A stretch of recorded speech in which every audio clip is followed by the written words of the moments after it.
Hello everyone, Shri IAS academy में आपका स्वागत है। जैसा कि आप जानते हैं कि श्री आईएएस एकेडमी ने आंसर राइटिंग सीरीज की शुरुआत की थी, जिसके अंतर्गत ऑलरेडी हमारे 209 पार्ट आ चुके हैं। ये हमारा पार्ट 210 है।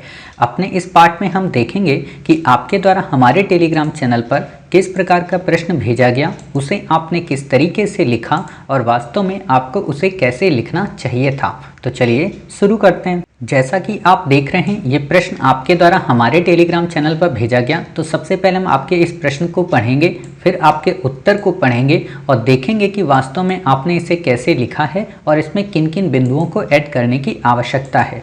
आपका प्रश्न है, भारत को दुनिया की फार्मेसी के रूप में जाना जाता है। हालांकि भारतीय फार्मा क्षेत्र को कई चुनौतियों का सामना करना पड़ता है, जिसमें सुधार की आवश्यकता है। टिप्पणी करें। 250 शब्दों में आपने लिखा है। आपका उत्तर है, भारत दुनिया में सबसे सस्ती कीमत पर जेनेटिक नहीं, जेनेटिक अलग हो गया, जेनेरिक, अच्छा जेनेरिक ही लिखा हो गया, टा आपने रा बना दिया। जेनेरिक वैक्सीन और दवाओं का सबसे बड़ा आपूर्तिकर्ता है, जो मूल्य और मात्रा दोनों ही स्थितियों में दवाओं के सबसे बड़े उत्पादकों में से एक है। हाल ही में कोविड-19 महामारी के दौरान भारत ने न केवल नवाचार किया, बल्कि तेजी से महत्वपूर्ण दवाओं को दुनिया के कई देशों में वितरित भी किया। इतना ही नहीं, भारत के पास खाद्य और औषधि प्रशासन अनुमोदित दवा निर्माण संयंत्रों की दूसरी सबसे बड़ी संख्या है। यह एक बेहतर विनिर्माण एवं कम लागत वाले कुशल श्रम शक्ति के साथ भारत फार्मा क्षेत्र के विनिर्माण में एक वैश्विक केंद्र बन गया है, जहां भारतीय दवा उद्योग पूरे विश्व में एक अहम भूमिका निभाता है। हालांकि भारतीय फार्मा क्षेत्र को कई चुनौतियों का सामना करना पड़ता है, जिसका प्रभाव दवाओं के उत्पादन एवं वितरण पर पड़ता है।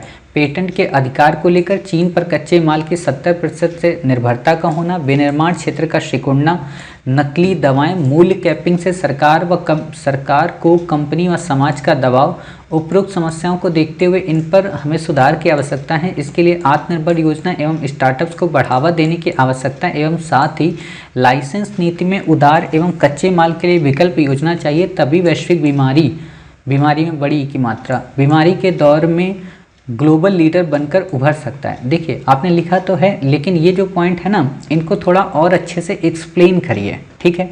और जो ये शुरू का पार्ट है पूरा, इसको शॉर्ट करिए। क्यों? क्योंकि सबसे ज़्यादा जो फोकस है वो वास्तव में चुनौतियों पर है, उसी को आपको यहाँ पे एक्सप्लेन करना है। मतलब अगर मैं ये कहूँ कि आपको पहला पार्ट दुनिया की फार्मेसी बताना है, तो वो 50 वर्ड में बताना है। आपको भारतीय फार्मा क्षेत्र के मध्य चुनौतियाँ जो बताना है वो 125 में बताना है, और फिर आपको समाधान बताना है 50 में, और लास्ट में 25 में आपको क्या करना है, निष्कर्ष देना है। क्लियर? यानी कि इस तरीके से आपका 250 वर्ड में आंसर होगा। तो आप सिंपल सा पहले यही बता देंगे कि कैसे जेनरिक दवाओं के उत्पादन और आपूर्तिकर्ता में भारत नंबर 1 है, ठीक है। फिर आप बताएंगी भारतीय फार्मा क्षेत्र की चुनौतियां, और जब उत्पादन और आपूर्तिकर्ता के बारे में बताएंगी, तब आप यहीं पर बता देंगे कि हालांकि हालिया दौर में कोविड-19 के समय में भारत की चाइना के प्रति एपीआई को लेकर निर्भरता, एपीआई वर्ड जरूर मेंशन करना, क्योंकि जब तक आप एपीआई वर्ड यूज़ नहीं करेंगे, एग्जामिनर को समझ में ही नहीं आएगा कि आप कहना क्या चाहती हैं, ठीक है। तो आप बताएंगे कि चाइना पर निर्भरता कहीं ना कहीं इसको एक चुनौतीपूर्ण रूप में देखने को मिला, जिसको लेकर हमने देखा कि कोविड-19 के पैंडेमिक के सेकेंड वेव्स में फिर चाइना ने अपने कार्गोस को अप्रूवल दिया। क्लियर? एक तो आप ये वर्ड यहाँ पे लिख सकती हैं। दूसरा, आप पेटेंट की समस्या को लिख सकती हैं कि पेटेंट की प्रॉब्लम कैसी रहती है। जैसे इंडिया में इस समय सीरम इंस्टीट्यूट ही केवल कोवैक्सीन और कोविशील्ड बना रहा है, बल्कि बाकी जो कंपनियां हैं, चाहे जायडस हो या फिर आप अलग अलग कंपनियों को देख सकते हैं, ठीक है। वो सारी कंपनियां क्या हैं, एक तरीके की सिप्ला वगैरह, वो चाह रहे हैं कि हमको भी अप्रूवल मिल जाए, लेकिन ऐसा इंडिया में है नहीं, ठीक। निवेश को लेकर काफ़ी ज़्यादा समस्या आती हैं, और संरचना निर्माण में काफ़ी ज़्यादा प्रॉब्लम है। आपने देखा कि कैसे हमारे यहाँ ऑक्सीजन टैंकर्स की कमी है।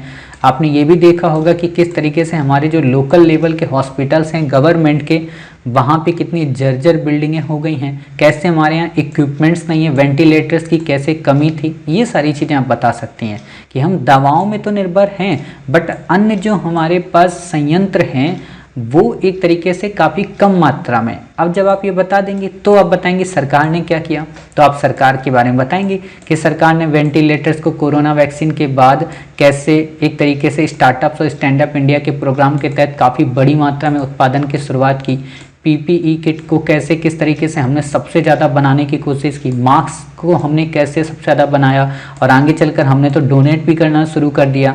वैक्सीन उत्पादन में न केवल हमने सबसे ज़्यादा संख्या में उत्पादन किया बल्कि हमने सस्ती दवाएं उत्पादन की। आप ऐसे बता सकती हैं। अब फिर बताएंगे कि और भी सरकार को क्या क्या स्टेप लेने की आवश्यकता है और उसमें आप यही सारी चीज़ें मेंशन कर देंगी कि सरकार को अपनी पेटेंट पॉलिसी को सुधारने की आवश्यकता है, निवेश के संदर्भ में सही से नीतियां बनाने की आवश्यकता है, लाइसेंस नीति को पुनर्चेक करने की आवश्यकता है, साथ ही सरकार को वैकल्पिक स्रोतों को कच्चे माल की निर्भरता के लिए खोजने की आवश्यकता है ताकि हम केवल एपीआई पर, चाइना पर ही निर्भर ना रहें।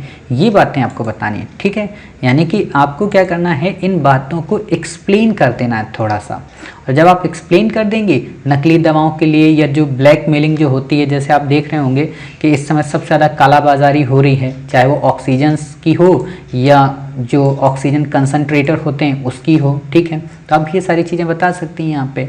मूल्य कैपिंग की आप बता सकती हैं कि सरकार जैसे क्या करती है, मूल्य कैप करती है। मूल्य कैपिंग का मतलब ये होता है कि जैसे कोई कंपनी कहना चाहती है कि साहब आप रेमडेसिविर का जो इंजेक्शन है उसको आप क्या करें 20,000 का बेचें, सरकार क्या करती है उसको 9,000 का बिकवाती है, ठीक है। इसको कहते हैं, जैसे आपने देखा होगा कि जब कोरोना की पहली वेव चल रही थी तो उस समय सरकार ने पैरासीटामोल को लेकर, ठीक है, और एक और दवा थी उसका देखो मेरे से नाम स्लिप हो गया, अभी डी से उसका नाम है, भूल गया, खैर कोई बात नहीं, अगर याद आ जाएगी तो मैं बता दूंगा।